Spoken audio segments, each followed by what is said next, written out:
കുറച്ചു നേരത്തെ യാത്രയ്ക്ക് ശേഷം കാർ ഒരു വീട്ടുമുറ്റത്ത് കൊണ്ട് വന്ന് നിർത്തി. പുറത്തേക്ക് ഇറങ്ങാതിരുന്ന അയാൾ കയ്യിൽ പിടിച്ച് പുറത്തേക്ക് ഇറക്കി.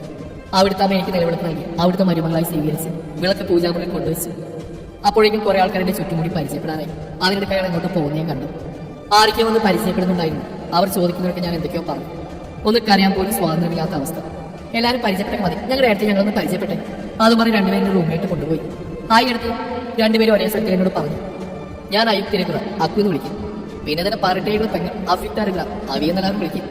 പുറം എന്നെ ഞാൻ പരിചയപ്പെടാൻ വന്ന് നീ പുറം പൊട്ടി. എനിക്ക് ശരിക്കൊന്നും മനസ്സിലാവുന്നുണ്ടായിരുന്നില്ല. എടുത്ത് കറക്റ്റായിട്ടൊന്നും മനസ്സിലാവുന്നില്ലേ, നമുക്ക് പിന്നെ സംസാരിക്കാം. അന്നേരം ശരിക്കും പരിചയപ്പെടാം. ഇപ്പൊ കുറച്ച് റെസ്റ്റ് എടുത്തു. അവരത് പറഞ്ഞ് പുറത്തേക്ക് പോയി. അപ്പോഴാണ് ശരിക്കും കുറച്ച് ആശ്വാസം തോന്നിയത്. മനസ്സിലപ്പോഴും ഒറ്റ ചിന്ത മാത്രമേ ഉണ്ടായിരുന്നുള്ളൂ. എന്തിനാൾ ഇതൊക്കെ ചെയ്യുന്നത്? കിച്ചന്റെ ഇയാൾ തമ്മിലുള്ള ബന്ധം എന്താവും? എന്തായാലും അത് കണ്ടുപിടിക്കണമെന്ന് തീരുമാനിച്ചു. ഞാൻ കുറച്ചു നേരം കിടക്കാൻ തീരുമാനിച്ചു. വൈകിട്ട് റിസപ്ഷൻ ഒന്നുമില്ല, അപ്പൊ കുഴപ്പമില്ലായിരുന്നു. അതിനിടയ്ക്ക് അവനിക്ക് മാറാനുള്ള ഡ്രസ്സ് കൊണ്ട് തന്നിരുന്നു. ഞാൻ ഡ്രസ്സ് മാറി കുറച്ചു നേരം കിടന്നു. പിന്നെ കുറച്ച് കഴിഞ്ഞ് അവി വന്ന് എന്നെ ചായ കുടിക്കാൻ വിളിച്ചുകൊണ്ട് പോയി. കുറച്ച് ബന്ധുക്കൾ മാത്രമേ അപ്പോൾ അവിടെ ഉണ്ടായിരുന്നുള്ളൂ. ചായ കുടിക്കുന്നതിനൊക്കെയാണ് അവിയും മക്കും വീട്ടുകാരൊക്കെ പരിചയപ്പെടുത്തി തന്നത്. അച്ഛൻ രഘുറ, അമ്മ ജാനി, കാശി എന്ന കാശിനാഥ്. രഘുറ അവരുടെ മൂത്ത മകൻ, അമ്മയുടെ മാത്രം ഉള്ളൂ.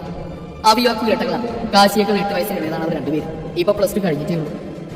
എക്സാം ആയതുകൊണ്ടാണ് ഞങ്ങൾക്ക് ഇങ്ങോട്ട് വരാൻ കഴിയാത്തത്. ഇല്ലെങ്കിൽ നേരത്തെ ഞങ്ങൾ അവിടെ ഇടയ്ക്ക് പരിചയപ്പെട്ടേനെ. ഓരോന്ന് പറഞ്ഞിട്ട് അക്കു പറഞ്ഞു. അവർ രണ്ടുപേരും നാട്ടുകാരുടെ പഠിച്ചെന്ന് തോന്നുന്നു. ഞാൻ അവരെ നോക്കി ചിരിച്ചു. ബാക്കി സമയം അവരുമായി ഓരോ സംസാരിച്ചിരുന്നു. മൈൻഡ് റിലാക്സ് ആക്കാൻ നോക്കി. അമ്മ ഇടയ്ക്ക് ഞങ്ങളുടെ കൂടെ കൂടി. അമ്മ ഇനി അങ്ങനെ വിളിക്കണമല്ലോ. അപ്പോഴൊന്നും കാശിയെ താഴോട്ട് കണ്ടില്ല. അതൊരിടത്തിൽ എനിക്ക് നല്ല ആശ്വാസമായിരുന്നു. അവരുമായി സംസാരിച്ചിരുന്നപ്പോൾ വേറെ ഞാൻ ചിന്തിക്കാൻ പോയില്ല. രാത്രിയായപ്പോൾ എല്ലാവരും ഒരുമിച്ച് ഫുഡ് കഴിക്കായിരുന്നു. കാശി ഉണ്ടായിരുന്നു. ഞാൻ നോക്കാൻ പോയില്ല. എന്തോ വെറുപ്പാണ് അയാൾ എന്തെങ്കിലുമൊക്കെ ചെയ്തെന്ന് ഉടനെ അറിയാം. കഴിച്ചു ഞാൻ അവരുടെ ഫോൺ വാങ്ങി സിദ്ധുവിനെ വിളിച്ചു. വേറെ ആരെയും വിളിക്കാൻ തോന്നിയില്ല. അവൻ കിച്ചേടിന്റെ അടുത്ത് ചെന്നെങ്കിൽ ഏട്ട പക്ഷെ ഒന്നും മിണ്ടാതെ പോയി. എനിക്ക് കിച്ചേടിന്റെ അവസ്ഥ ഊഹിക്കാൻ കഴിയുന്നുണ്ടായിരുന്നു. തകർന്നു പോയി കാണും. ഞാൻ പിന്നൊന്നും പറയാതെ ഫോൺ വെച്ചു. അവയ്ക്ക് ഫോൺ തിരികെ കൂടെ തിരിഞ്ഞപ്പോഴാണ് അമ്മ ഒരു ഗ്ലാസ് പാലിന്റെ കയ്യിലേക്ക് തന്നു. എനിക്ക് പ്രത്യേകിച്ചൊന്നും തോന്നിയില്ല. അയാളിൽ നിന്ന് സത്യം അറിയണമെന്ന് ഒറ്റ ചിന്ത മാത്രമേ എനിക്കുണ്ടായിരുന്നുള്ളൂ. അവി എന്നെ അയാളുടെ മുറിയുടെ അടുത്ത് കൊണ്ടാക്കി. മുറിയുടെ മുന്നിലെത്തിയത് അവനോട് ബായി പറഞ്ഞു പോയി. ആദ്യമായിട്ട് ഒരു അന്യപുരുഷന്റെ മുറിയിലേക്ക് തനിച്ച് ചെല്ലുന്നോർത്ത് എനിക്ക് എന്തോ പോലെ തോന്നി. പിന്നെ മനസ്സിൽ ധൈര്യം സംഭരിച്ച് ഞാൻ അകത്തേക്ക് ചെന്നു. മുറിയിൽ അയാളെ നോക്കിയപ്പോൾ കണ്ട കാഴ്ച എന്നെ തെളിയുന്ന പോലെ ദേഷ്യം പിടിപ്പിച്ച്. കയ്യിൽ മദ്യത്തിന്റെ ഗ്ലാസ്സിൽ ചൂടോട് അടുപ്പിച്ച് കട്ടിൽ കാലുമേക്കാൾ കയറ്റി വെച്ചിരിക്കുന്നു. എനിക്കിങ്ങനെ കുടിച്ചിറക്കുന്ന ഒരു തീരെ ഇഷ്ടമല്ല. എപ്പോഴില്ല അത് കുറ്റമില്ല. ഞാനിപ്പോൾ എന്തിനാ ഇയാളുടെ കാര്യം നോക്കുന്നത്? പക്ഷെ ഇനി ഈ മുറിയിൽ അയാൾ തനിച്ചല്ലേ ഉള്ളൂ. ഞാൻ കൂടെ ഇല്ല. ഒന്നുമില്ലെങ്കിൽ എന്നെ കംഫർട്ട് ചെയ്യണം, നാട്ടിൽ ഇയാൾ നോക്കണ്ടേ. ഞാൻ കയറുന്നത് അയാൾ ഗ്ലാസ് ടേബിൾസ് നേരെയിരുന്നു. എന്നോട് പാൽ ഗ്ലാസ് ടേബിൾസ് ഡോർ ലോക്ക് ചെയ്യാൻ പറഞ്ഞു. ഡോർ ലോക്ക് ചെയ്യുന്ന കാര്യം ഓർത്തപ്പോൾ എനിക്ക് ചെറുതായിട്ട് പേടി തോന്നാതിരുന്നില്ല. അല്ല എന്ന് ഈ സിനിമയിൽ കാണുന്ന പോലെ ഒരുങ്ങി കിട്ടുകയൊന്നും ചെയ്യാതെ അതാണല്ലോ പതിവ്. ഞാൻ വിചാരിച്ചു സെറ്റ് സാരി കൊടുത്ത് മുല്ലപ്പൂവൊക്കെ ചൂടി അടിഞ്ഞൊരുങ്ങി വരുന്നു. എന്ന പ്രതീക്ഷയൊക്കെ തെറ്റിച്ചിടുന്നു. അയാൾ ഒരു പുച്ഛഭാഗത്തോടെയാണ് എന്നെ നോക്കി പറഞ്ഞു. പിന്നെ സിനിമയിൽ കാണുന്ന പോലെ ഒരുങ്ങിയിട്ട് നടക്കലേക്ക് പണി. അത് ഇതുവരെ കാണാത്തൊരു അനവരാതി കാണിക്കാൻ. അയാളോട് സംസാരിച്ചത് വഴക്ക് വേണമെന്ന് വെച്ച് ഞാൻ മനസ്സിൽ പറഞ്ഞു. ഞാൻ പാലടച്ചു വെച്ച് അയാളോട് ഒന്നും പറയുന്നത് ബാത്റൂമിൽ കയറി മുഖമൊന്ന് കഴുകിയിറങ്ങി. ഞാൻ ഇറങ്ങി വന്നപ്പോൾ അയാൾ എന്നെ തന്നെ നോക്കുന്നുണ്ടായിരുന്നു. ഇയാളോട് ചോദിച്ചാൽ എന്തിനാണ് എല്ലാം അറിഞ്ഞു വെച്ച് കല്യാണത്തിന് സമ്മതിച്ചത്? കിച്ചണായിട്ടുള്ള ബന്ധം എന്താണെന്ന് അറിയാം. ഞാൻ അയാൾക്ക് ഓപ്പോസിറ്റ് പെട്ടി വന്നിരുന്നു. അയാൾ പിന്നെ എന്നെ ശ്രദ്ധിക്കാതെ ഫോണിൽ തോണിക്കൊണ്ട് പെട്ടി ചാഞ്ഞിരുന്നു. ഇയാൾ ഞാനിപ്പോൾ എന്തെങ്കിലും വിളിക്കും, എന്തെങ്കിലും വിളിക്കാം. ഇപ്പൊ അതിലുള്ള കാര്യം. അതെ, ഞാൻ വിളിച്ചിട്ട് അയാൾ തിരിഞ്ഞു നോക്കിയില്ല. ഹലോ, ഞാൻ കുറച്ചുകൂടെ ശബ്ദത്തിൽ വിളിച്ച് അയാളെന്നെ നോക്കി. ഞാനെന്തെങ്കിലും പറയാൻ തുടങ്ങിയെങ്കിൽ അയാൾക്കൊരു കോൾ വന്നു. ഫോണിലൂടെ സംസാരിക്കുന്ന ആൾ പറയുന്നത് കേൾക്കുന്നല്ലാതെ അയാളൊന്നും മിണ്ടുന്നില്ല. മുഖമൊക്കെ ദേഷ്യം കൊണ്ട് കിടക്കുന്നു. കണ്ണൊക്കെ ചുവന്നു വന്നു. അത് കണ്ടപ്പോൾ തന്നെ എനിക്ക് വല്ലാത്ത ഭയം വന്നു. പിന്നെ അയാൾ ഫോണിലൂടെ ഇല്ലെന്നോ ദേഷ്യപ്പെടില്ലെന്നൊക്കെ പറയുന്നത് കേട്ടു. ഫോൺ വെച്ച് കഴിഞ്ഞ് കുറച്ച് സമയം കണ്ണടച്ചിരുന്നു. പിന്നെ എന്നെ നോക്കി. ആ ചുവപ്പെടുന്ന കണ്ണുകൊണ്ട് എനിക്ക് വല്ലാത്ത ഭയം തോന്നി.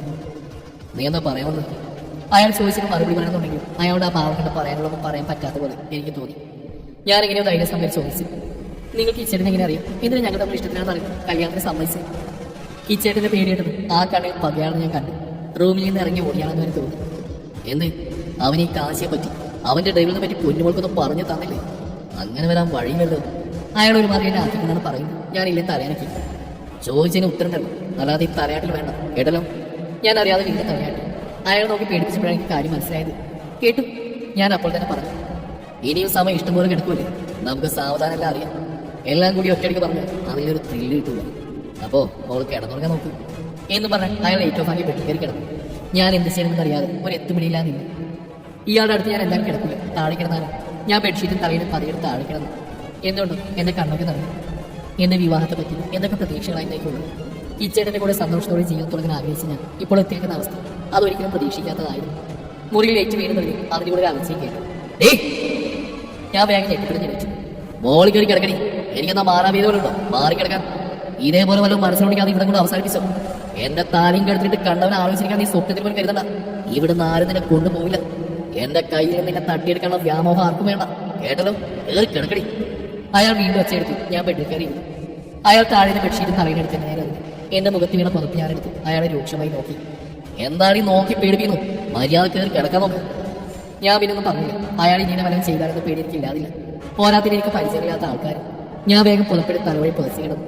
അയാൾ ലൈറ്റ് ഓഫാക്കുന്നു. ബെഡിൽ നിന്ന് അടുത്ത് കയറി കിടക്കുന്നൊക്കെ ഞാൻ അറിയുന്നുണ്ടായിരുന്നു. അയാൾ പറഞ്ഞ് ശരിയല്ല. അയാളുടെ പേരിലുള്ള താലിയും മതി മറ്റൊരു പുരുഷനെ ഒത്ത് കഴിയും നൽകാനല്ല. പക്ഷെ എന്റെ ഭാഗത്ത് ശരിയുണ്ടല്ലോ. ഒരു കല്യാണം നിർമ്മിച്ച് കഴിപ്പിച്ചെങ്കിലും അത് ഇമോഷണൽ ബ്ലാക്ക്മെയിൽ ചെയ്തു. ഇയാൾക്കെല്ലാം അറിയാവുന്നല്ലേ, അറിഞ്ഞുകൊണ്ടല്ലേ കല്യാണം കഴിച്ചു. എന്റെ അവസ്ഥ മനസ്സിലാക്കാൻ മാത്രം എന്താരും ഇല്ലാത്ത. എല്ലാവരും സ്വാർത്ഥരാണ്. ഓരോന്ന് ആലോചിച്ച് എപ്പോഴും കണ്ണടച്ചു.